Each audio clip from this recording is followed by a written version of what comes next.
Happening now. We want to welcome our viewers from across the United States and around the world. This is the EdTech Situation Room. Good morning, good day, good evening. This is EdTech Situation Room episode 290. We're rounding the corner to 300 on April 19th, 2023. My name is Jason Neiffer, and I am the executive director of the Montana Digital Academy, which is Montana State Virtual School located on the beautiful University of Montana campus right here in sunny, snowy, rainy Missoula, Montana, where we continue to experience winter, even though it should be well gone from now. But joining me tonight, as always, good evening, Dr. Wes Fryer. How are you tonight, sir?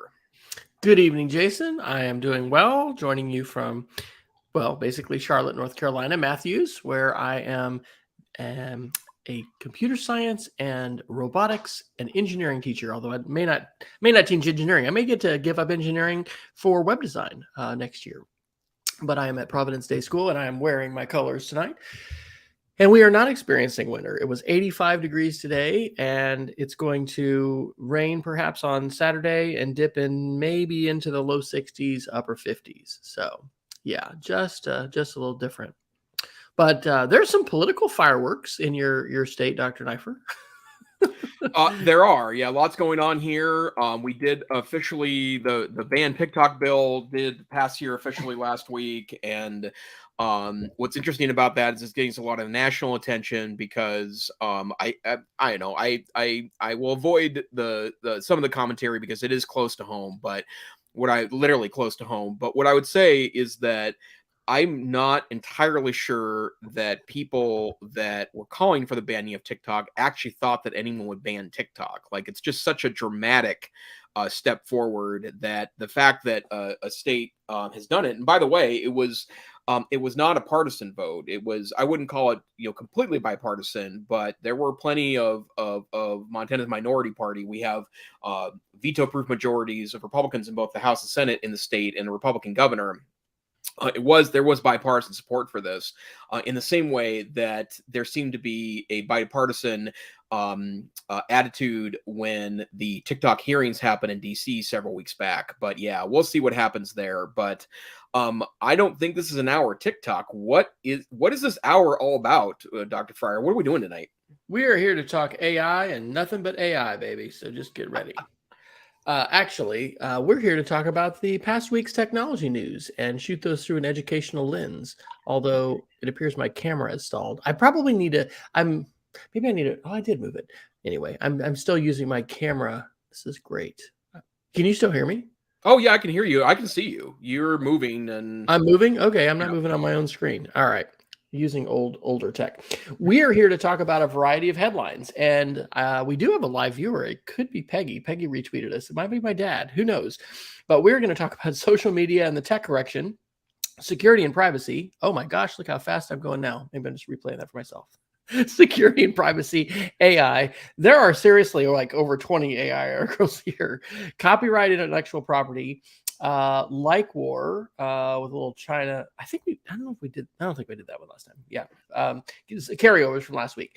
A little culture war article, some Google articles, Microsoft, and then the lovely miscellaneous with our geeks of the week at the end. And yeah, maybe the only time I think I'm just going to do one geek of the week, Jason. So wow. It's going to be so fast. So probably need to start somewhere besides AI, since we'll completely fall into that hole very soon. Would you like to start us off with something besides AI? Yeah, let's do some social media news, because there is there's some interesting stuff going on right now.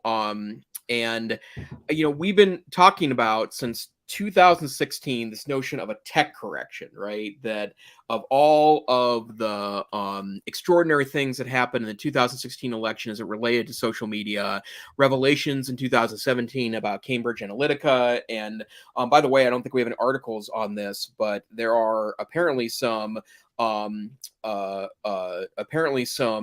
lawsuits that have happened where Meta is going to pay out like $750 million out to its users that were sucked into the Cambridge Analytica scandal and other data scandals. I've seen a couple references to it. Didn't put an article in today. I'll search for a good one for a future episode. But I was really taken by an article in today's New York Times called "The Future of Social Media." is a lot less social. And this article by Brian Chan talks a little bit about kind of what's happening on social media posts. And the whole point of social media, and one of the reasons why it gets a lot of defenders, is because of the extraordinary power it has to connect. But what's argument, what is happening in this article, is that Mr. Chen is arguing, I think very eloquently, that the bottom line is that social media platforms aren't what they used to be. And in fact, most of the things we see on social media platforms are either ads or paid content. And what he means by that is that the number of people that get compensated to post, so sponsored post, ads, brand partnerships, that's what it takes to make it as a content creator, right? I don't necessarily fault content creators for this, because if they're trying to do this as a job, that's the income in this, right? Like, very few platforms do share ad revenues with you. In fact, that's one of the unique things about TikTok, is that it will share revenue with you once you get to a certain level of viewership. But it points out that Instagram and Facebook feeds are full of ads and sponsored posts. TikTok and Snapchat are stuffed with videos from influencers, growing dish soaps and dating apps, and soon Twitter making the most visibility. Twitter posts that gain most visibility will come from subscribers who pay for the exposure and other perks. And so what he argues is that what is likely to happen is that in desperation for us to be more social, we may choose new platforms or smaller platforms that have much smaller audiences, but we're only connected to people that we have an interpersonal relationship with, right? And I would think too that maybe what that also means is that we would pay for that, right? Like, if we move to a platform to be named later, or we decide we're going to call the next great social media platform Neiffer after me, right? So we're going to say, hey, I got a Neiffer tonight and hung out with 4 or 5 of my friends. Well, then I can see a scenario where if they're not going to sell our data, and they're not going to show us advertising, and they're not going to show us and they're going to be much more strict about sponsored posts and brand sponsorships and all the things that creators have, maybe I have to pay for $4 or $5 a month, $10 or $15 a month, $20 or $30 a month to have that privilege, right? And so I find that to be really interesting, because that's tech correction, right? I don't want my data sold. I don't want to be spammed constantly with ads.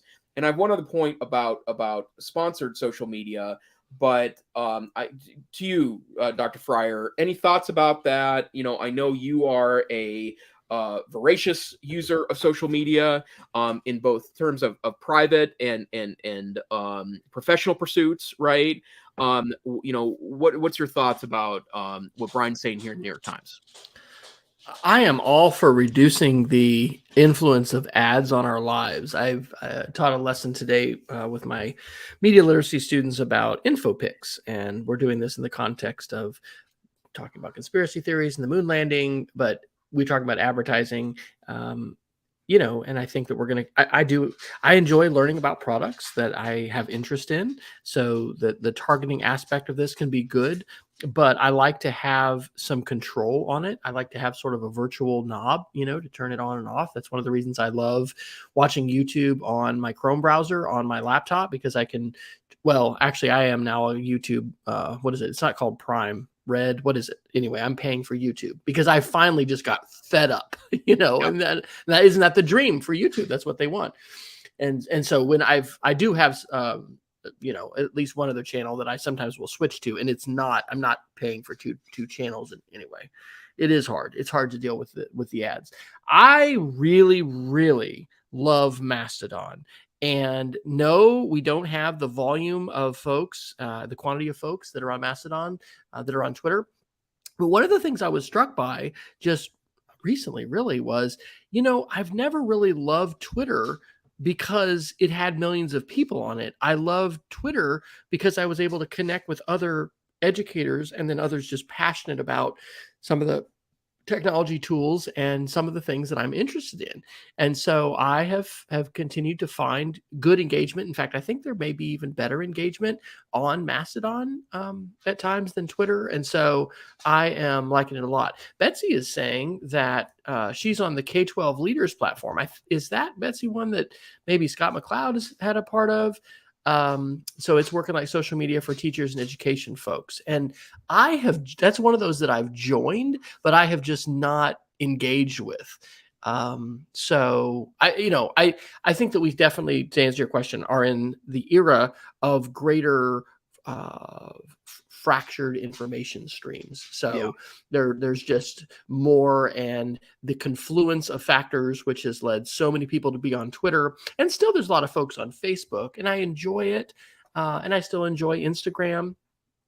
I don't know. And I share stuff on TikTok, but it's, I'm totally fine with the trend. And I think that, pushing back with ad blockers, but also with other, we don't want, I mean, here, this is, I guess, a political statement, but I don't think we want capitalists to just, and corporations to just run wild and do whatever they want. I don't think that really will increase our quality of life. I think that, companies and corporations can be wonderful and can do some good things. But I think that as consumers and as citizens and just as human beings, we have rights. I think that we need privacy rights. And by the way, we didn't get to do it today, but I think I mentioned to you, I don't know if it was live on the show, but our conversations here have sparked my own awareness that and I think we too, and you're in a different political situation than I am with your day job, but that we should be involved in helping with the formulation of legislation, for instance, that may have to do with privacy law or with the tech correction and with AI. And so I had called one of our U.S. senators, Thom Tillis, and thanked him because he's nominated our daughter for the Air Force Academy. But also to say, hey, I'm a media literacy middle school teacher, and I've tracked a lot of things with big tech and AI. And I don't know if you have an advisory group that talks to you or works with your staffers about that. I know that my dad in Kansas has served in that role with Veterans Affairs with one of their state senators. And so I just, threw it out there. Well, I got a phone call last week and played phone tag a little bit. And tomorrow or Friday, I think we're going to be able to make a connection with a staffer that's in the Senate, on the Senate Judiciary Committee. Which is kind of cool. I mean, who knows? It may not go anywhere, but hey, constituents and the opportunities that we can have to have input. We definitely need privacy law in in the United States, a greater level than we have, I think, federally across the board, not just in California or a few states. And I think that, we need to seek places where we're going to be, lifted up and our lives are going to be enriched by the interactions that we find in social media. And if you're not finding that in the social media you're using now, keep looking. Betsy's shout out to the K-12 Leaders platform is a good one. I'll continue to do shout outs to Mastodon. I don't know if Twitter is going to implode or not. I'm continuing to post there, but I'm less and less motivated to, invest in Twitter. And I'm also encouraged by the fact that, for instance, Flipboard has already made Mastodon pretty good. And with the folks that I do follow there, Flipboard is still a great experience for me, even though I no longer can follow my Twitter lists. And we talked about that last week. Yeah. Well, there's one other thing I want to bring up that I think is also related to this. The article talks into, and it's interesting because Wes, we're starting to talk about a couple articles in a little more depth week by week here, even though we have a mass number. But something I've noticed that drives me a little crazy engaging in social media is I feel like there are an awful lot of professional creators that aren't disclosing that they're advertising.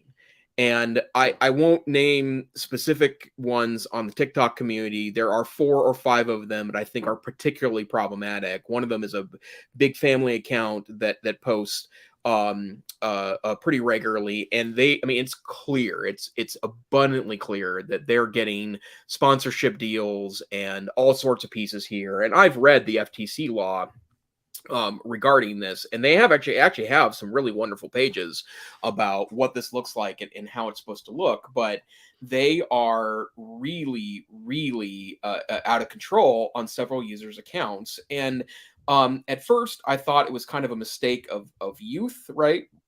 That someone becomes a content creator at 16, 17, 18, 19, 20, and they're just not aware.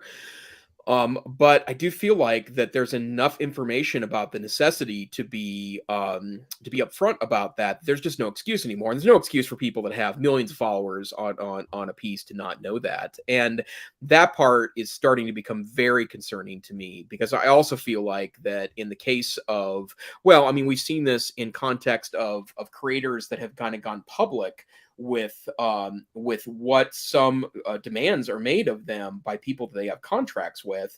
And I follow, I mean, there's a large variety of people that I follow, particularly on YouTube, and listening to them talk about brand deals that they make and the kind of things they need to do. And a lot of times they sign a contract that basically says, don't disclose this, even though that's a violation of FTC rule. And that part too, they should be fined for that, right? Yeah, that's like saying, you've got to speed, to drive for our trucking company. You're gonna have to drive 100 miles an hour everywhere. I mean, you just shouldn't be able to legally do that. And by the way, it's also against FTC regulation to post a positive review for something that you don't like. Like that's also something too that, I mean, that would be a harder one. That's a harder one to define. But I was on the FTC page earlier today because I saw a concerning set of posts, is the way I'll describe it, on a popular social media platform. And it's just really concerning to me. So there's one more article that's kind of related to, well, actually there's a couple articles related to this, but there was a really great article on Monday from The Verge. We mentioned Blue Sky before, but it is an attempt to kind of recreate Twitter in some kind of it seems like it's a federated system, kind of like Mastodon is a little bit, but Blue Sky is trying to create an alternative social media platform for people to move to that tries to build in a lot of the protections that existed at Twitter that were disbanded when Mr. Musk took over the company last year. And I will say that, and I have put in for a beta request. We'll see if and when I get it before they're largely public.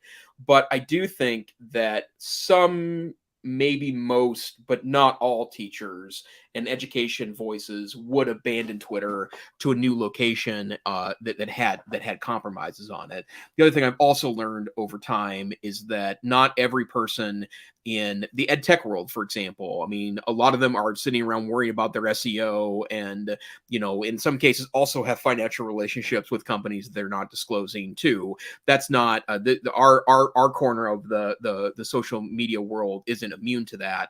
But I would like to see if there's a place, the reason I don't want to leave Twitter is because I have friends there that I would have a hard time finding on Mastodon, or they don't want to do Mastodon. And it's still pretty Wild Westy over at Mastodon.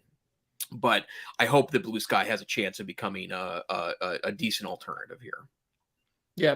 Well, I think I didn't put it in there, but I think it's the latest Twit. Yeah, it is the latest Twit podcast, which I don't listen to, every week, but it was a very excellent discussion about content moderation and how, social media platforms and others that flap around about, free speech and just going to be a free speech platform. I mean, if anytime somebody starts to moderate a sizable user base, you learn that you have to moderate and there is no, we are just neutral. And I don't know if we have an article about it, but the CEO, it's referenced in this Verge article you just put in, the CEO of Substack really, I think, had a big fail in this podcast interview recently, because did not have a good answer for instance, some acknowledged Nazis and white supremacists that are using the platform. And I think that we've talked about this quite a while back on the show, but it's important in civics education and in school to help folks understand what the First Amendment means and who is allowed to regulate speech. And we have still some pretty ardent, strong voices screaming about being First Amendment absolutists. And no one wants that in practice on a social media platform. You absolutely don't want the raw sewage that is going to be everywhere if there are not guardrails and community guidelines, and those aren't enforced. So Well, and I think the other lesson we've learned from this is that the new Twitter under new ownership has also, despite its free speech absolutist piece, has also chosen to regulate speech in a way that they may not see is based in hypocrisy, but I think is. And the bottom line is that it does seem like the absolute free speech crowd is extremely interested in their speech being free, but isn't as interested in your speech being free. let's go ahead and just do these, because we can do these kind of quick. Some of these I got, I'll kind of go in a wave of like, oh, here's all these Ars Technica articles. These were from one of our local Charlotte, North Carolina TV affiliates, WBTV, which I'm sure everyone is reading that. But a 13-year-old died from an overdose after attempting a TikTok challenge. This was in Columbus, Ohio, and this is from WBTV.com on April 17th. Evidently, their 13-year-old son, Jacob, died after he overdosed, taking over-the-counter medicine. He took a bunch of Benadryl, responding to a TikTok challenge, and he died after 6 days on a ventilator.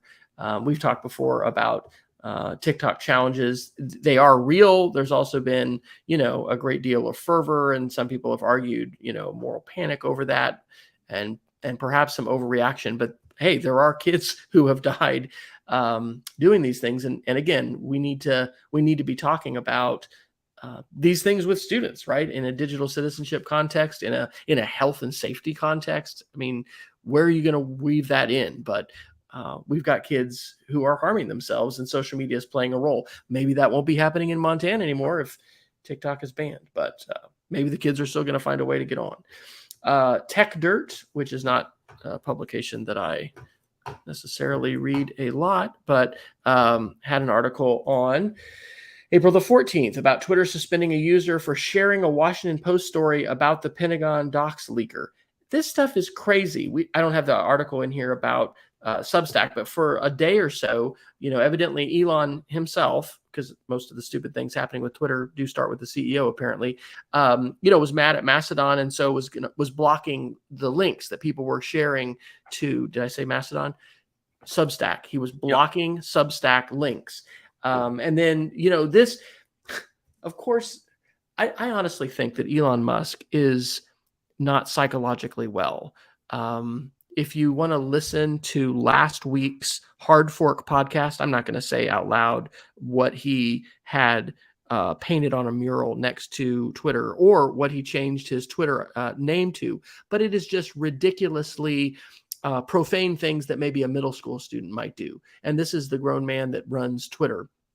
And people will try to say, well, this is a contradiction because, he said he wanted to be the free speech platform and all this. I'm telling you, folks, the man is not psychologically well. And from the standpoint of a tech platform that deserves our investment of our ideas, of our time, of our intellectual property, this sort of just shoot from the hip, I'm going to block these links, I'm going to block this, like that is completely antithetical to the web unless it is based on a sound policy for content moderation. And these aren't. These are like vendettas against companies. He blamed Substack for stealing Twitter code to put out a clone because it has a notes feature, and it's just it's just so silly. I'm just doing these real quick, and then we'll let you respond to all of them, Jason. TechCrunch on April the 10th. Twitter Circle tweets are not private anymore. This is also huge. Okay, just think about all of your direct messages suddenly being public. If you're not familiar with Twitter Circles, it was a quote private way to be able to share things just among friends. I'm in like one Twitter circle that Lucy Gray, who's a Apple Distinguished Educator, I know her from being up in Chicago. I think she's still in Chicago area. Anyway, I haven't shared a whole lot there. I like to share publicly. I don't really want to share privately, but these were not just like available for hackers. They were actually put as promoted feeds or recommended posts in other people's feeds somehow. And so I don't know whether this was a sign that, Elon has fired too many Twitter engineers and the algorithm is going bad. But that's an egregious violation of an alleged, private way of sharing posts. And then lastly, and you've already mentioned the social media TikTok ban, the TikTok ban in Montana. This is Engadget from April 12th. Arkansas passes social media law requiring age verification. And it is unclear at this point how this is going to be enforced, but some folks are saying this is going to mean, taking a scan of your driver's license and, uploading that. That could radically change anonymity on the web. Now, maybe there's some positives to that, but there's also a lot of reasons why, we don't want to have a requirement to upload a driver's license to any kind of social media account that we need to join. So anyway, that's pretty substantial, and that follows on the heels of Utah, which we talked about I think a couple weeks ago, where Utah passed and the governor signed a social media law that's going to require anyone under the age of 18 to have parental consent. That law goes into effect in a year. But parents are going to have to sign off on accounts, and then the actual websites are supposed to give parents complete permission to access all private messaging as well as public messaging from their children. So there you go, Dr. Neiffer, 5 articles. I'm sure you've got a few opinions. Yeah, I'll just share one of them, and then we can move on. This time we're spending half an hour on social media. So the Engadget article is super interesting because here's the thing about the whole notion of social media safety, right? And not that I'm against this, actually. In fact, I think it's probably the social media companies probably should have parental permission for students to get on these platforms. And in fact, I just remember all the hand wringing 15 years ago, 18, 19, almost 20 years ago, when Facebook started becoming widely available, and there was a 13-year-old age limit, and middle schoolers would regularly just lie and get on the platform anyways. It feels like it's a little sketchy to hand off your parental driver's license to some, I don't care who the company is, right? I think that also creates some UG as well. I also think we do need to put more tools in the hands of parents to help their kids with these social media platforms, right? I having been I guess a bit parental adjacent, because I have had nieces that are both now adults that kind of went through this, grew up in the age of social media and having their parents navigate it, and the one Instagram profile that you share with everyone, including your family, and then there's alternative accounts that are not shared with your family, but then they get recommended to you as Uncle Jason. That sort of stuff is all an interesting part of this. But at what point are you drawing the line on social media? And I'll give you a really prominent example of this. YouTube is considered a social media platform, right? I don't think it's a social media platform because that's not how I use it, right? I think of it as a media hosting platform, but depending on how they draw the line here, it does have a stunning influence on middle school and high school students if we suddenly cut off YouTube because it requires a parental signature to get onto it. And again, I'm not going to wade into that debate because I do think that there is a debate to be had there about how much parents should be giving permission for students to access X, Y, and Z. But that's where I think this is super interesting. If you go into detail in the article, the line of what a social media system isn't particularly clear, and in fact there seems to be some generic language that goes ahead and exempts LinkedIn as a professional social media platform. But I know I just think it's really interesting, and these are not the regulations I'm looking for. They might be the regulations we get, right? But I hope we can continue to have nuanced conversations so at some point we are meaningfully regulating these platforms. Here's one more that before we go, we have 20 AI articles, by the way, ladies and gentlemen. So That's it. that's it. That's all. Netflix. Jason, do you remember getting DVDs from Netflix? You I remember do that? remember getting DVDs from Netflix. All right. Well, did you know that Netflix is bringing that to a close? Again, this is from what everyone else I'm sure in the world is reading. WBTV, Charlotte, North Carolina. This was, well, it's an AP article they reprinted, of course, from April 18th. Netflix to bring down the curtain on its DVD by mail service. And it talks about, as we've mentioned, declining numbers, revenue, as well as subscribers on Netflix. Again, there's more choices. There's Disney Plus, there's Peacock, there's like all these different, streaming services. And so they're, under some pressure as far as revenue growth. And at one point, the DVD service was Netflix's biggest moneymaker. They had stopped in 2011. They stopped reporting how many folks were subscribing to that specific service. But lots of DVDs that don't stream, have been available DVD only. And so anyway, there are a number of folks in different places, I think, that are probably a little sad that red and white envelope cannot. Oh, well, it'll stop us at the end of September, I think. We'll no longer be able to show up in your mailbox. When did you? I assume you stopped the mail order DVDs. Are you still doing that? And I'm glad you asked me that because it reminds me of kind of a funny story about Netflix. And my wife and I were early Netflix subscribers, and we really liked it because it was a way to get movies without having to move toward more gray markets for that purpose. And and we were regular users, but we ran into what I like to refer to as the Sophie's Choice problem, which is we rented Sophie's Choice, right? Extraordinarily good movie. I think we'd both seen it before, but we wanted to see it again. And we couldn't, we were never in the mood for that movie. We knew about the movie, right? We certainly chose to get that movie, but it was just the movie we just couldn't do. We couldn't deal with it, right? We couldn't figure it out when to watch that, when we'd be in the mood to watch that movie. And it was 3 at a time unless you bought up, right, to a bigger piece. And then I can't remember what the second movie was, but then we had a second movie we didn't want to watch. We didn't want to return it before we watched it. We wanted the opportunity to watch it.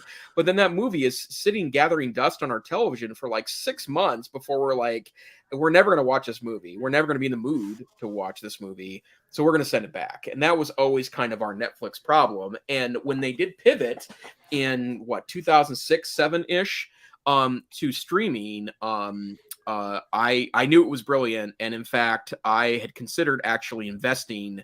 And if I invested in Netflix just $1,000 in 2005, because I just looked this up, I'd have $189,000 today. So there's a very large return back. So Wow. It's a 18,000% return.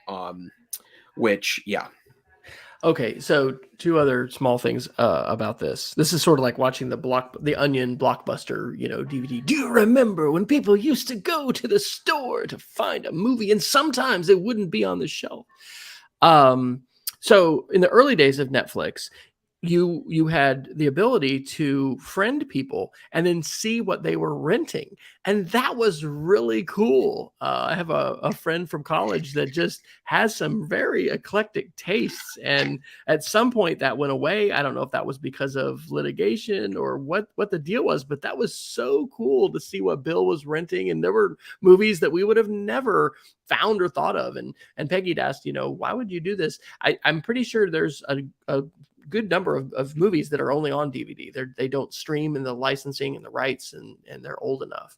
And another clarification back to the Twitter circles, and we did this in the chat, but for people who are listening, maybe it wasn't clear. Twitter did not intend to make people's Twitter circle posts public. That was an accident, apparently. So it was something that wasn't supposed to happen, and it did. But the last thing is, this is interesting about ratings. And at one time, iTunes, you would rate from 1 to 5. And, like now on Spotify, and I think with Netflix and probably most, it's just an up or down. It's not how many stars do you want to give it? And my understanding and reading at some point was that, people had different thresholds of what would qualify as a 4-star or 5-star versus what would be a 2-star or a 3-star. And in terms of trying to create this massive recommendation engine that would say, well, if Jason liked, Sophie's Choice, then he's going to like, this. A binary system that is just a straight thumbs up, thumbs down is a better system. So anyway, that's just kind of a related aside. But yes, we'll be the last generation to remember, as Betsy said, when the internet arrived in your mailbox. Yeah, ain't that the truth? All right. Okay, Dr. Fryer, I guess we have a decision to make. Do we go with security privacy? Do we go with AI? Do we take a smaller topic? What is your preference, kind sir? I say let's just jump into the deep end of AI. So take us there. After getting ready for your keynote for months and months, you're the best person I know to enlighten me. So let's go. Well, let's start off with I didn't find an article that I really wanted to talk about tonight, but I already there is plenty of I guess I know how else to put this. There is plenty of I don't know, hucksters in the world in regards to AI and AI based tools. And if you go on Twitter, there is an awful lot of, I wouldn't even call it hand wringing. It's just a lot of show personship. Like ChatGPT is over. The next one is this, and I did want to talk about that. One of the things happening right now is Auto GPT. That is really one of the big topics right now, and I wish you could, say that, go to autogpt.net or something, but you can't. It's not a tool per se.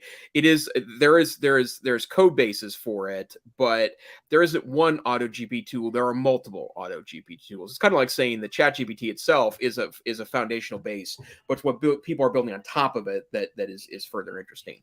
But AutoGPT is something that I think people assumed that ChatGPT would be able to do at some point, but essentially is an automated and not really self-aware in the way the singularity people might talk about, but because it can access the internet and because it can essentially take commands, AutoGPT is the evolution from these AI models being chatbots versus being something that can interact with other websites. And I have seen some demos on YouTube.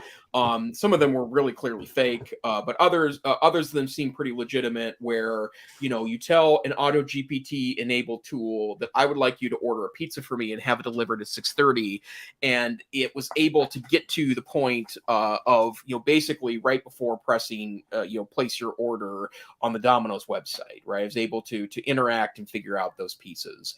Also, there's been numerous experiments with having it do a task like research this for me, or look at the market of this kind of thing or that kind of thing in regards to websites, to be able to figure those pieces out. I wanted to mention it not because there's a particular tool I think you should go to, but there does seem to be an awful lot of attention around Auto GPT as kind of the next logical step in generative AI. And we'll talk about some of this in the Geek of the Week maybe, but this idea of the engine, the AI being unleashed to have a lot more autonomous ability to do things. So, right, instead of having to chat and go back and forth, my understanding is it, give it this command and this overall goal, and then it's going to come up with all these things to do, and it's going to go and do them. And I think that the degree to which we allow AI systems to be autonomous and to make autonomous decisions is going to be an important, it's going to be important to decide to what level does that happen. There's been a campaign against killer robots for quite a while. When I was still teaching in Yukon, Oklahoma, teaching 4th and 5th grade STEM, and get this year right, that would have been 2013 through 15. So around 2014, there was like a United Nations big convention that was, about killer robots. And anyway, and evidently in the DMZ in Korea, the United States military has some robots that have weapons, and they're authorized to shoot. With drones, supposedly we don't have we're not autonomously, saying, go find this, this person in this face. We still have human beings they're pulling triggers, but I think that it's a maybe inevitable path that we're going to follow, where these systems are going to have greater and greater capacity to take some inputs and then really run with them. So, but I appreciate the clarification there, because it is definitely getting some buzz. Yep, absolutely. Okay, so a couple interesting links I found this week in regards to kind of AI related pieces. There was a really great article in today's Washington Post that I think is starting to answer some of the questions about where this came from, right? Not the tools themselves, but the information it's trained off of. And this is inside the secret list of websites that make AI like ChatGPT sound smart. And a group of tech journalists decided to kind of go through and start to dig through this black box, and they analyzed Google's C4 data set, a massive snapshot of the contents of 15 million websites that have been used to instruct some of the high-profile English language AI, I'm quoting directly, called large language models, including Google's T5 and Facebook's Llama tool. AI does not disclose what data sets it uses to train its model for its chatbot, ChatGPT. And then they worked with people that can process lots of data in order to figure out what they were quoting. And it's really interesting because they've created a really cool graphic to be able to do it. So in news and media, here are the 5 top websites: wikipedia.org, Scribed, which is interesting because that's a free-for-all of documents, NewYorkTimes.com, LATimes.com, and TheGuardian.com. Under arts and entertainment, PBS.org, Bustle.com, WikiVisually.com, ScreenRant.com, and FanPop.com. Jobs and education, Coursera, EdWeek, blogs.edweek, ThoughtCo, and Cambridge.org. So that's what we're talking about here. And, an early criticism that I feel very, I guess for lack of a better way of putting it, okay to make, is that we don't really know where the data comes from, because it's not quoting data, it's generating data based off the data, if I'm not talking myself into a circle there. And I think a lot of people still want to make this into a search tool or a search engine. It also becomes complicated if you are of a point of view that the internet's generally biased against your views, right? That a chatbot trained on the internet would, and these websites would then be prone to give you answers that you don't agree with. Also, if the internet tends to have a certain set of biases, which I think has been well established in the last 30 years of internet access, that creates a whole different thing too. So I'll just kind of leave that to you, Dr. Fryer. Any thoughts about the Washington Post study here? I wonder if AI is going to push more journalists and journalism publications behind paywalls, because you don't see the Wall Street Journal or a lot of articles on the New York Times and the Washington Post are sometimes available publicly. But anyway, that's just a thought that I had, because some of the complaint that people have had is that, all of this has been scraped without compensation and attribution, really. And anyway, that's just a thought that I have. I don't know. The models that have been built to this time have ingested just vast troves of text, of data. And again, this is why I think the creators of TikTok are just so amazingly intelligent, because they've created a platform where the world's not only youth, but also many older people are just pouring tons of video into it. So the secret and the key to machine learning and to these AI algorithms is a vast quantity of data. And as if privacy laws end up ramping up, perhaps that's going to curb the amount of data that these platforms are going to be able to hoover up, without attribution. So I think that's fascinating. And look, Wikipedia, and I don't know if this is related. Wikipedia is so important. I'm continuing to advocate for its use as a launch pad and a starting point for research, and for us to talk about how to thoughtfully use it. It is really, really incredible, the breadth and depth of information that is available on Wikipedia in multiple languages. And anyway, it reminds me of some stuff that Sundar Pichai talked about as far as emergent technologies. I don't know if you've got any articles that talk about that, some of these emergent things that AIs are doing. But yeah, let me make one other comment related to that broader point. AI, well, AI trains on data, right? And so when you think about that in context of TikTok being an AI company, it's even more it's even more poignant when you think about it from the standpoint that I don't think that TikTok, assuming they're using it for AI training, right? And they are an AI company, but they're not just training it off of your video, because you upload a video, and certainly video input is an extraordinary training tool. But what you're doing with it matters an awful lot as an end user, because when you like something or follow someone, and that's true of all social media companies, right? Anyone that uses an algorithm in order to try to give you more content that keeps you more engaged, they're doing that too. But when you think about it from the standpoint of an AI-based company, how mind-blowing is it that what they could be creating is the ultimate way to engage you as a consumer, right? Like, it knows exactly what messages it needs to push to which audiences to get them to react in a certain way.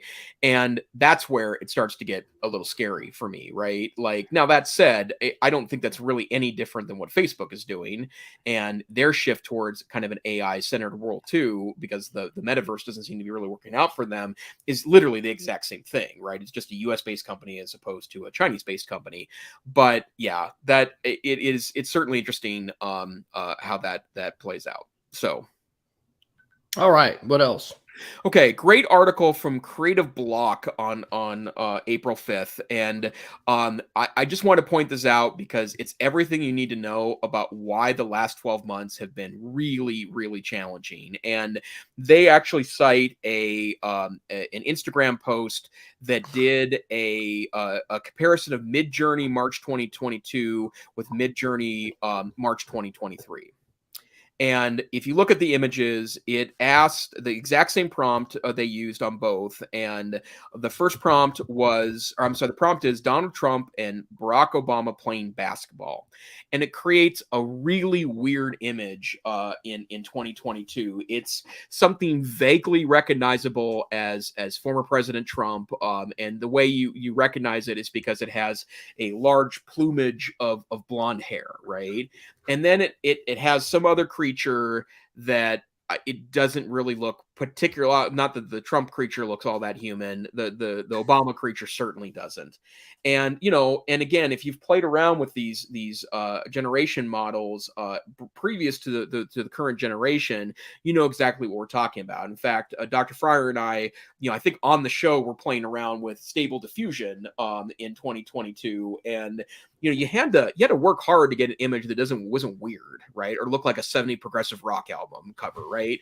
So If you're a Pink Floyd, depending on your taste, then maybe that was what you were if looking you're a Pink for. Floyd But fan, if you're you were like, looking dude, for realistic, hyper yeah. realistic, no hyper realistic. You were, and you say the word dude a lot when you're referring to that. But then they used the exact same prop with Midjourney 5 I'm assuming Midjourney 5 in 2023, and it's slightly short of photorealistic because it does look more like a drawing, but it is a legitimate legitimate looking image of former President Trump in a suit, looks like Donald Trump in a suit, right? Former President Barack Obama. He's in more basketball looking wear, but they're playing one-on-one in an outdoor basketball court. And that's a year, right? And so, I've actually seen several references in just the last couple of days of people saying that we're overly estimating, the speed of this, and it's going to be several years before these technologies do X, Y, and Z. I couldn't disagree more that the speed of the evolution of these technologies in the last 6 months alone is absolutely and utterly bewildering. Yes, and I think that is one of the things that we should be able to have consensus on. The speed with which ChatGPT specifically went to a mind-blowing number of users is something that has caught people's attention. But this is fantastic. This is exactly the kind of I like to use videos, but articles and images I like to use as wonder links. It's this juxtaposition. My wife is a health coach, and she's into sort of the before and after, and those can be dramatic. Look, I was 50 pounds heavier, now I'm lighter. I mean, seeing those side by side tells a huge story. In fact, I was interested. Have you used Padlet lately to see how its AI creation tools are improving? No, Padlet has an AI creation tool. Oh, okay. I thought I had mentioned that on the show. Yes. So our school pays for a commercial license for Padlet. So I've got a dashboard as a teacher and, use it frequently. In fact, it's become one of our main ways to share inside our classroom. Seesaw, which I used last semester, is just anyway, with Google Classroom and everything we got to do, it's just been a little bit more cumbersome. But Padlet, like for instance, today I had my kids create 3 info pics about this 13 reasons the moon landing was faked by this flat Earth YouTuber JP Sears, and then they picked their favorite one and they put it on Padlet. Well, on Padlet, instead of choosing to post an image or a text, you can just click, I think, in like the white space or whatever, and then there is a creation option. But it's not fantastic. I think it's based on Stable Diffusion, but this article makes me realize, and I thought about this the other day, I need to go back and let's play with it some more, because legally, I think they have changed the terms of service for ChatGPT, haven't they? Because it was 18 and now it went down to 13. I think so. I think that's right. I don't have the article reference for that, but I have seen that from some folks I do trust on social media. So, but I mean, anyway, so I have not asked my kids to use ChatGPT, set up an account, whatever. When we've done some lessons with it, they've given me the prompts, I've put them in and given them back the results back to them in a Google Doc. That's good advice. Yeah. Well, we did a fun lesson. I can actually drop the link to a reader's theater, and we did audio recordings because we do oral histories and things like that. And they just came up with a little prompt with some characters and a conflict and some details, and then ChatGPT wrote a short little screenplay or script for them. Anyway. The fact that we license Padlet and it's not like a third-party tool or whatever with the different terms of service has made it a hey, this is a great way to play with generative AI. So I'll play with that some more, and I'll report back next week on how it's improved. Because if it's improved at all to the level that Midjourney has, what a phenomenal, incredible difference that is. Wow. Super cool. Yeah. And again, it just tells you what we're kind of dealing with here, right?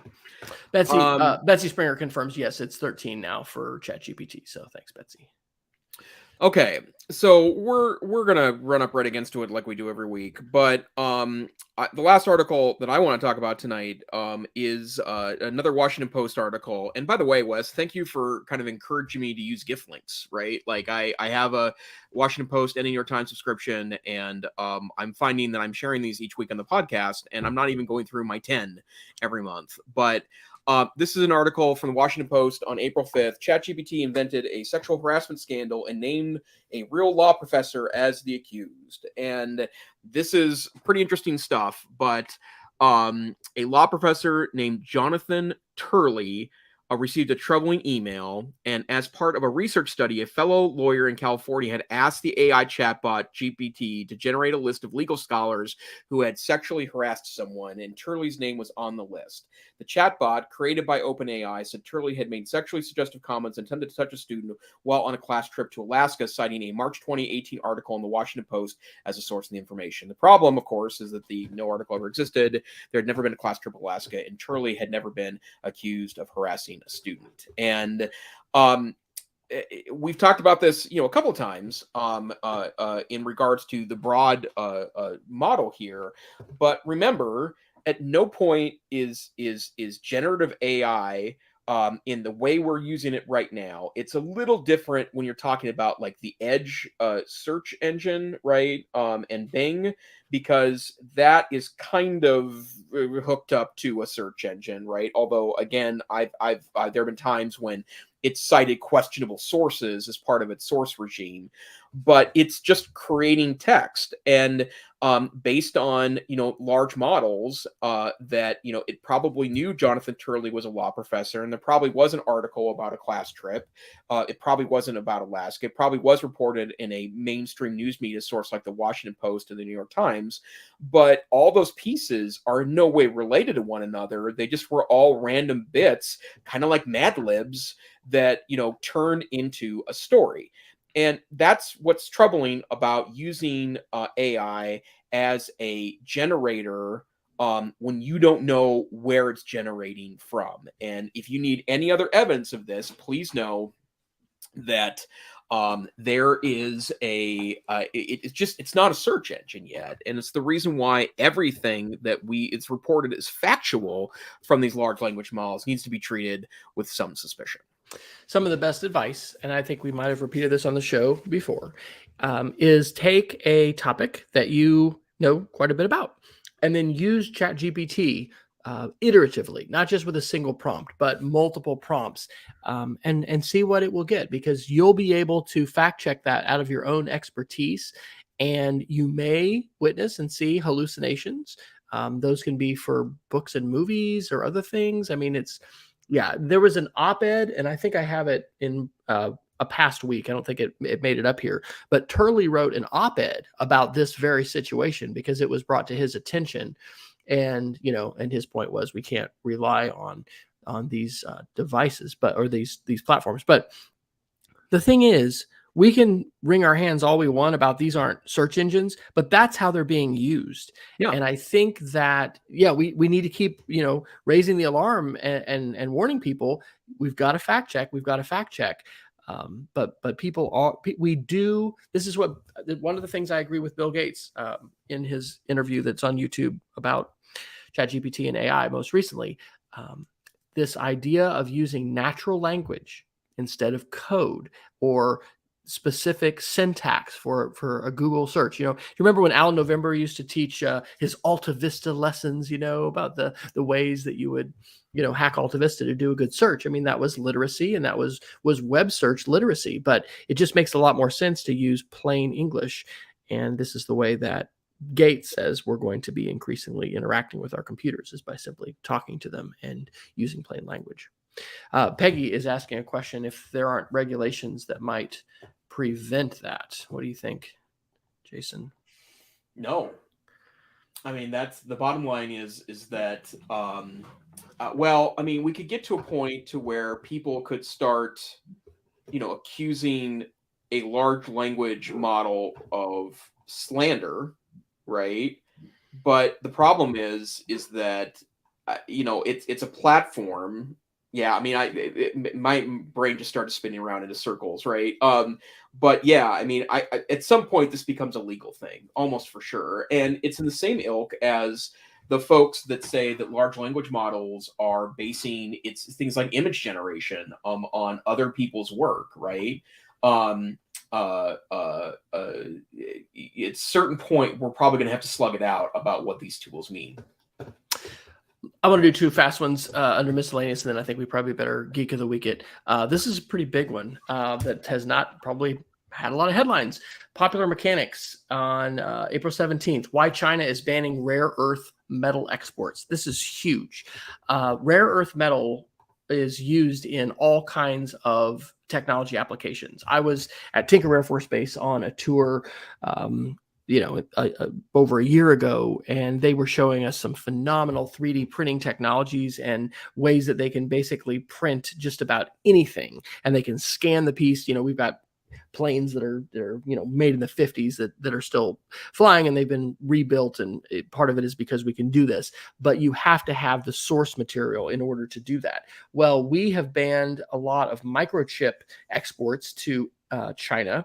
And in this as they say, high stakes game of you can't have what I can have, China is moving towards a ban of rare earth metals, and there are not a lot of places that you can get these things. So it doesn't talk about off-world asteroid mining, but our son graduated from Carter School of Mines. They have a degree program focused on that, and I think that probably part of what commercial space is going to do is try to find more of these rare earth metals. But that can have a lot of impact for our tech sector. We're not going to get to the security article that talks about Japan and ransomware, but Japan has been hit by these ransomware attacks, and that's also affecting supply chains. But the last one I'll do here under miscellaneous is the Curiosity rover. So we'll do a little space education article here. This has to do with a software patch. So Jason, have you ever bricked a device like a phone or something when you've been updating firmware? Okay, well, imagine updating from 24 million kilometers away from Earth. So the Curiosity rover continues to operate. And between April 3rd and 7th, all of its science and imaging operations were put on hold for its software patch. They had the backup patch, and they still do, so they can revert to it if they need to. But it was broken up. Let me see if I can find how many pieces. I'm not going to find it. They describe it as pretty scary, seeing if it's going to, I'm not finding the number of pieces that it broke into, but basically, just like packetized, it was all these different pieces. It assembled the full update. I think it was like a 20 meg update. And now it's just going to be operating with a lot more efficiency. And so anyway, I thought that was just really cool. So if you've ever updated anything with firmware, I mean, that can be a dangerous time when you can brick the device, because if it's interrupted, ooh, shoot, I just bricked my iPhone. That can even happen. I don't know who would ever jailbreak their phone and risk that. But it can happen with any kind of phone that you're updating firmware on. So anyway, it was successful, and Curiosity is now operating with updated firmware, and it took a long time to get that programmed. But yay, NASA, and just a cool story of that. As a geek who has updated firmware on a few things, I just can't imagine doing that with a robot that my team is operating 254 million kilometers away from Earth. That's kind of cool. Absolutely. Shall we geek of the week, sir? Yeah, and actually, I've changed my mind in what I want to share. Okay. I would like to point out a really great resource that I found today. It's AI related, and it is, in fact, I'll do two. I want to do a Wes Fryer. I'm going to do it. The first one is there's a lot of great work being done by Dr. Tori Trust, who is at the College of Education at the University of Massachusetts at Amherst. And she's got a couple of great guides. You can follow her on Twitter at Tori Trust. But one of them that I found recently that I've actually used in context of a couple of conversations I've been professionally, it's all about AI text detectors. And it's a Google Doc. It's a Creative Commons license. So use it to your heart's content. But it is a really well done description about why these are why these are probably not as stable or as reliable as you may want them to be, or you might think that they are. And it also quotes some research that I think we talked about a couple weeks back, that early researchers have said that it's unlikely we're going to find a firm detector that's going to, in all cases, be able to detect or even reliably suggest that a particular work has been generated by an AI text generator. So, go ahead. Our honor council at our school, in our high school, has already dealt with a number of AI-related ChatGPT incidents, and detectors have played a role in those. And I think that it's important for us to take a look at these tools and recognize the limitations of them, but also the potential utility that they have. Yep, absolutely. And it's a data point, right? And it should never be the data point. And in fact, I would go a step further and say, having been in the market for several plagiarism detectors in the past and worked with some of these tools, a lot of people want to treat them as a yes, it is AI generated. No, it's not AI generated. Yes, voice of God. This is absolute truth. Yeah, and it is just not the way to use the plagiarism tools at all. And that's based on it's checking it versus a large database, right? Which you would assume is going to be a little more easy to manage than the opposite, which is what we're talking about here in context of trying to find generated text that doesn't exist somewhere on the internet. But I thought that was interesting. And then also, you can befuddle a lot of those generators. I've seen examples of just adding an extra space between sentences befuddles it.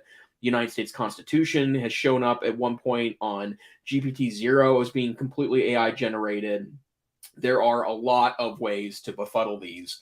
But yeah, I agree, Wes. I think you're saying exactly correctly. We have to be really careful about this, and more importantly, it's a data point, but we should never treat it as the data point. Okay, well, I'm gonna do a single Geek of the Week, and it's a video I watched. I love documentaries. I love 60 Minutes, and so 60 Minutes a couple days ago did an almost 30-minute episode. Not just on AI, but on Google. And it's an interview with Sundar Pichai and many other Google engineers, a little preview into what's coming with Bard and with AI in our Google world of calendar and docs and mail and all of that kind of stuff. But I really, believe that Sundar Pichai is an exceptionally intelligent and I think he strikes me as a very ethical CEO. So refreshing given what we have with some other tech CEOs currently. And it's just a fantastic documentary. I'm going to share part of it with my students. There's a segment on robots and talking about machine learning and how quickly these robots are being able to figure stuff out. But the emergent capacities, and I'm pretty sure it's in that video. I've watched a bunch of different ones, but when they talk about an emergent, I think that they reference this where they hadn't trained it to know a certain language, and after a very few inputs, the AI taught itself how to respond, read, and interact in another language. And so this is one of the raise the goosebumps on your arm sort of thing when we see an emergent behavior or capacity or skill that an AI is demonstrating that hasn't been anticipated. We've seen that before with I think it happened with chess. I know it happened with Go, and I'm trying to remember if it was AlphaGo. I guess it was DeepMind, because there's a lot of stuff in this documentary about Google's DeepMind and those folks talking. So check it out. It's about 30 minutes long, well worth your time. And it's absolutely worth sharing with others because it's such a good breakdown of this stuff that's not just jargon filled and for tech geeks. It really breaks this down. And part of what we need to be doing, and we do it on the show, and thanks to Peggy and Betsy for being here live and everyone who's listening and viewing, we've got to be processing this change together and helping figure out what does it mean for me and my life and my job and my kids and those that I work with, because very, very clear with Pichai and the DeepMind, leader, this is a technology which many people believe is the most powerful technology that humanity has ever encountered or created. And it is going to change absolutely everything because there really isn't anything that's not going to be touched by it. So good stuff. Great, Wes. Thank you. Hey, where can people find you on the internet? I am wesfryer.com/after for all of my channels. I still am on Twitter at wfryer, and I'm on Mastodon on mastodon.cloud at wfryer. How about you? Not AI generated Neiffer. Yes, not well, at least not right now AI generated. I am on Twitter at TechSavvyTeach. I'm also on Mastodon at knife@mastodon.cloud. I think that's where I'm at. And you got it. Yep, there we go. And this here though is the EdTech Situation Room. We are a once a week podcast on Wednesday nights at 7 p.m. Mountain Time, 9 p.m. Eastern Time, sometime in the middle of the night if you're joining us from Western Europe. We'd love if you join it live. Thanks to our live audience tonight. But if you can't join us live, you can find us wherever finer podcasts are aggregated. We also have our archive videos on YouTube, Facebook, and also you can go to our website, edtechsr.com, and download tiny MP3s of the podcast or see all the links from this week and past week's shows. We hope you have a great week. Stay safe, stay savvy. We hope to see you next time on the EdTech Situation Room. Good night. Good night, everybody.